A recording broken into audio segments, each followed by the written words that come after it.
La Chasse, also referred to as The Hunt, is a painting created in 1911 by the French artist, theorist and writer Albert Gleizes. The work was exhibited at the 1911 Salon de l'Automne, No. 610, Jack of Diamonds, Moscow. 1912, the Salon de la Société Normande de Peinture Moderne, Rouen. Summer 1912, the Salon de la Section d'Or, Galerie La Boétie. 1912, No. 37, Le Cubisme, Musée National d'Art Moderne, Paris. 1953, No. 64 bis, and several major exhibitions during subsequent years. In 1913 the painting was reproduced in Les Peintres Cubistes, Méditations esthétiques by Guillaume Apollinaire, executed in a highly dynamic Cubist style, with multiple faceted views. The work nevertheless retains recognizable elements relative to its subject matter. Description: La Chasse is an oil painting on canvas with dimensions 123.2 by 99 cm, 48.5 by 39 inches. Signed, Albert Gleizes. Lower right. Painted in 1911. In this outdoor hunting scene the horizon line is almost on top of the canvas. 7 people are present, along with numerous animals. A man with a hunting horn, corde de chasse, le trompe du piqueur, can be seen in the foreground, his back turned to the viewer, with a group of hunting dogs to his right. Men on horses prepare for departure. Tension is in the air as the hunters and animals interact with one another. Another hunter on foot holds a gun in the background with a woman and child nearby in a village. Beyond, spatial depth is minimized. The overall composition flattened, yet distances to the viewer are determined by the relationship of size. The further the object, the smaller in appearance. The faceting, however, does not partake in the size-distance relation, as one would expect. The hunting dogs to the lower right, for example, are treated with similar-sized cubes as the elements in the upper portions of the canvas, corresponding to the background. The hunting horn in the foreground is almost identical in size and in faceting to the trees in the distance. The same rounded shapes espouse the spherical surfaces formed by the horses' heads. This serves to counter the illusion of depth. Each portion of the canvas equally important in the overall composition, with its epic subject matter, far removed from neutral themes of the fruit dish, violin, and seated nudes exhibited by Picasso and Braque in the private boutique of Kahnweiler. The Hunt was destined from its very inception to be exhibited at the 1911 Salon de l'Automne, at the Grand Palais des Champs-Élysées, a huge public venue where several thousand viewers would see the works exhibited. Gleizes rarely painted still lifes, his epic interests usually finding sympathetic echoes in more inclusive themes, such as La Chasse, The Hunt, and the monumental harvest threshing, Le Dépiquage des Moissons, of 1912. He wished to create a heroic art, stripped of ornament and obscure allegory. An art dealing on the one hand with relevant subjects of modern life, crowds, man and machines, and ultimately, the city itself, based on observations of the real world. And on the other, he wished to project tradition and accumulated cultural thought, based on memory. Gleizes continually stressed subjects of vast scale and of provocative social and cultural meaning. He regarded the painting as a manifold where subjective consciousness and the objective nature of the physical world could not only coincide but also be resolved. Here Gleizes not only created a synthetic landscape, in which elements are placed in unreal but symbolic relationships to each other, but also created a synthesis of social experience, showing 2 distinct types of human use of the land. Le Fauconnier painted a similar subject, Le Chasseur, the following year. Dorival has suggested that the treatment of the horses may well be an important source for those of Duchamp-Villon in 1914. In his 1916 attempt to organize in plastic terms the abstract equivalent of his earlier broad panoramas, Gleizes reverted to the tilting planes reminiscent of smaller ones in such volumetric Cubist works as The Hunt and Jacques Darel, both of 1911. Daniel Robbins, Guggenheim, 1964. 1911. In brief, meetings at the studio of Henry Lefauconnier include young painters who want to emphasize a research into form, in opposition to the divisionist or neo-impressionist emphasis on color. The hanging committee of the Salon des Indépendants ensure that the works of these painters with similar ambitions be shown together. Albert Gleizes, Jean Metzinger, Henry Lefauconnier, Robert Delaunay, Fernand Leder and Marie Laurencin have shown together in Room 41. Salle 41. Guillaume Apollinaire has become an enthusiastic supporter of the new group. The result of the exhibition is a major scandal. The public is outraged by the apparent obscurity of the subject matter, and the predominance of the elementary geometrical shapes, which give rise to the term cubism.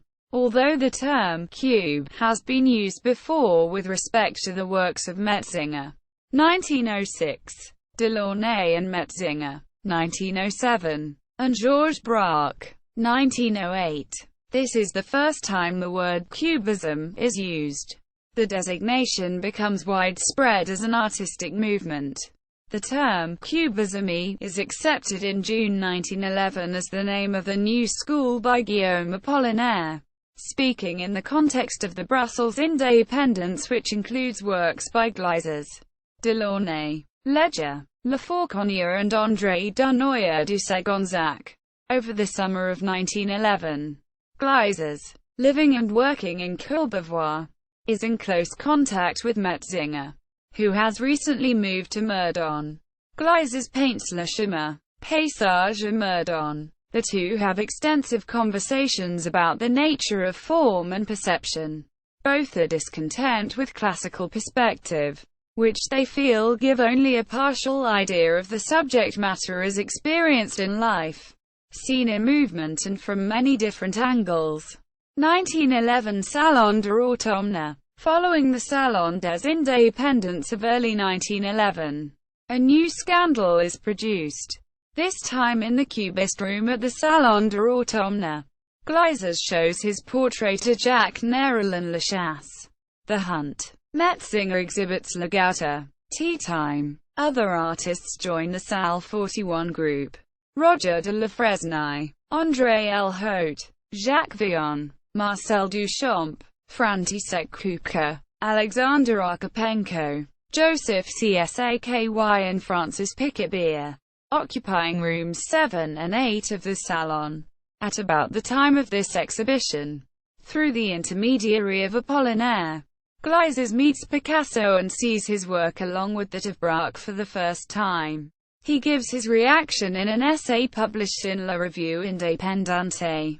He considers that Picasso and Braque, despite the great value of their work, are engaged in an impressionism of form, i.e., they give an appearance of formal construction which does not rest on any clearly comprehensible principle. We went to Carnweiler's for the first time and saw the canvases of Braque and Picasso which, rightly or wrongly, did not thrill us, their spirit being the opposite of our own. And as far as Carnweiler is concerned, I never again put my foot in his boutique after this first visit in 1911. Through the Salon de l'Automne, Gleizes becomes associated with the Duchamp brothers, Jacques Villon, Raymond Duchamp-Villon and Marcel Duchamp. The studios of Jacques Villon and Raymond Duchamp-Villon at 7 Rue Le Maître in the Parisian suburb Puteaux become, together with Gleizes' studio at Courbevoie, are regular meeting places for the Cubist group. The Puteaux studios share a garden with the studio of František Kupka, the Czech painter who is developing a non-representational style based on music and the progressive abstraction of a subject in motion. The critic Jean-Claude writes, in a review of the 1911 Salon de l'Automne titled Cubists, Triangulists, Trapezoidistes et Intentionistes, published in Le Petit Journal, there is a Cubist art. Those who doubt can go into the room where enclosed are the productions of wild beasts, fauves, who practice it. You will see there the Paysage lacustre, by Le Fauconnier, the Jeune homme et jeune fille dans le printemps, mosaic of yellow, green, brown and pink, represented by small trapezoids of color, juxtaposed. The Paysage and Gouter by Jean Metzinger, classic cubist. A marine by El Hote who invented the cubistic water. A figure NUE by de la Fresnaye, which seems made with wooden bricks. And a mind-boggling essay Portois portraits by Fernand Léger.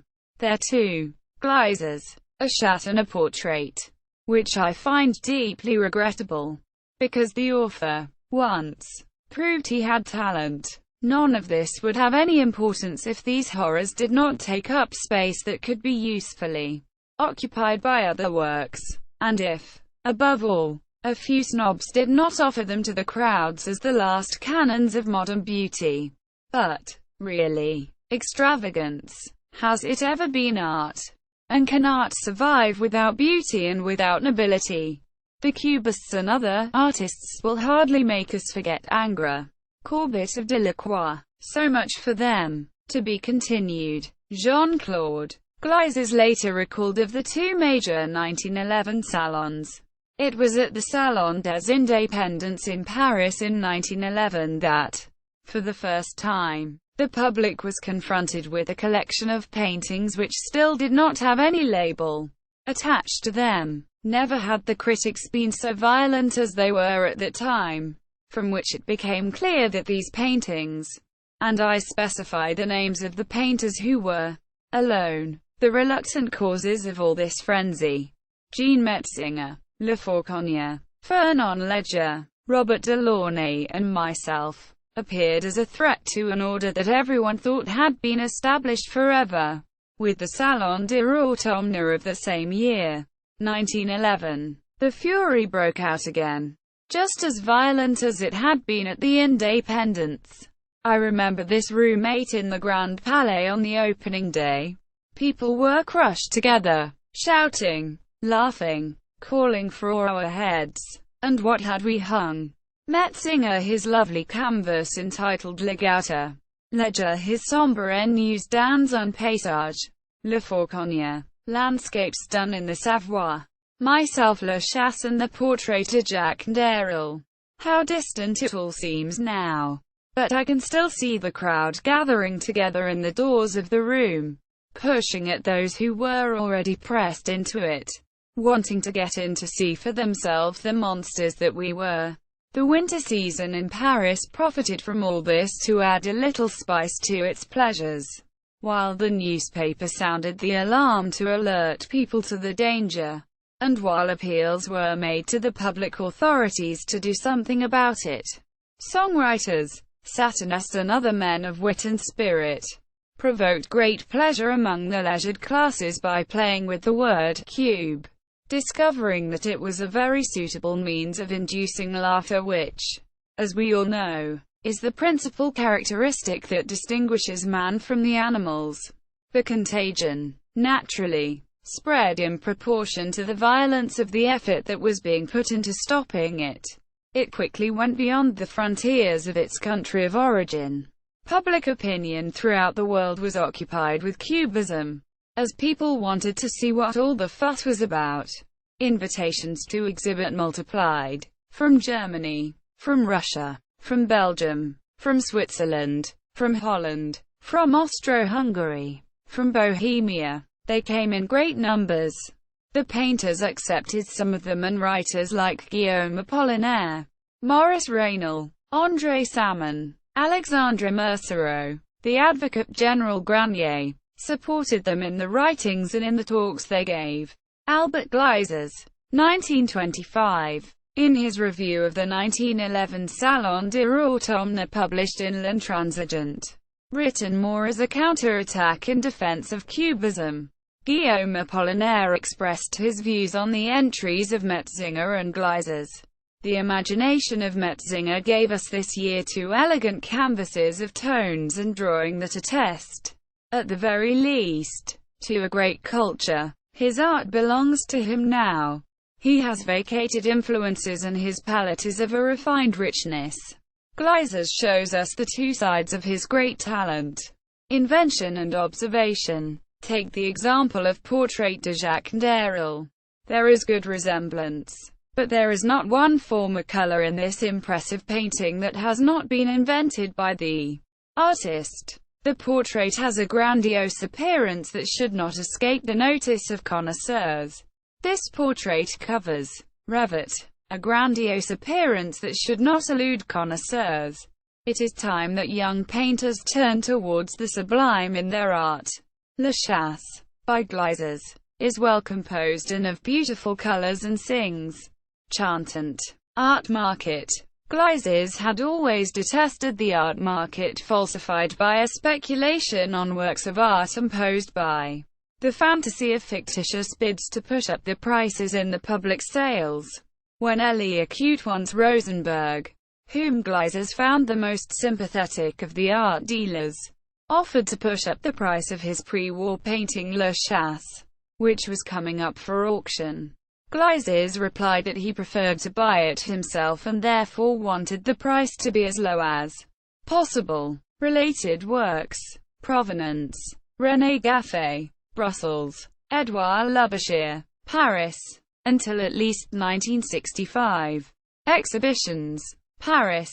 Salon de l'Automne. October to November 1911. No. 610. Moscow. Vallée de Caro. Jack of Diamonds. January 1912. No. 42. Rouen. Société Normande de Peinture Moderne. June to July 1912. No. 89. Paris. Galerie de La Boétie. Salon de la Section d'Or. October 1912. No. 37. La Section d'Or Exhibition. 1925. Galerie Vavin Raspail. Paris. Paris. Musée National d'Art Moderne. Le Cubisme. 1953. No. 64 bis. Paris. Galerie Nodler. Les Soirées de Paris. 1958. No. 13. Munich. Haus der Kunst. Von Bonnet bis Hut.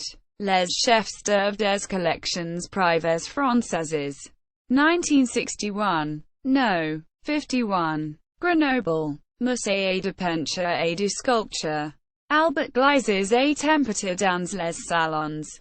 1910 to 1914. June, August 1963. No. 5. Illustrated in the Catalogue. New York. Solomon R. Guggenheim Museum. Albert Gleizes. 1881 to 1953. A retrospective exhibition. 1964. No. 28. Illustrated in the Catalogue. Paris. Musée National d'Art Moderne. Albert Gleizes. 1881 to 1953. Exposition retrospective. December 1964 January 1965. No. 12. Illustrated in the Catalogue. This exhibition later traveled to Dortmund. Museum am Ostwall. Literature. G. Apollinaire. L'Intransigeant. 10 October 1911. J. Granier. Au Salon de l'Automne. Revue d'Europe et d'Amérique. Paris. October 1911. A. Gleizes. Souvenirs Le Cubisme 1908 to 1914. Cahiers d'Albert Gleizes. Lyon. 1957. pp. 18. 26 to 28. Illustrated as the frontispiece. B. D'Orival. Les Peintres du XXème siècle. Paris. 1957. p. 76. p. Ilibert. Albert Gleizes. Naissance et avenir du Cubisme. Saint-Étienne. 1982. p. 71. Illustrated. P. Albert Gleizes. Biography. Paris.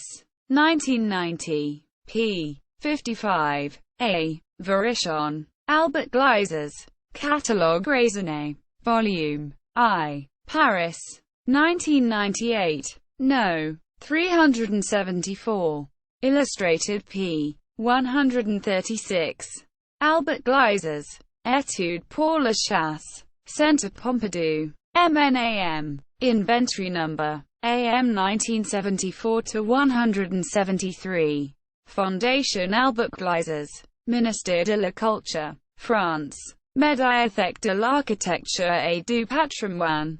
Albert Gleizes. Acute Union des Musées Nationaux. Grand Palais. Agence photographique.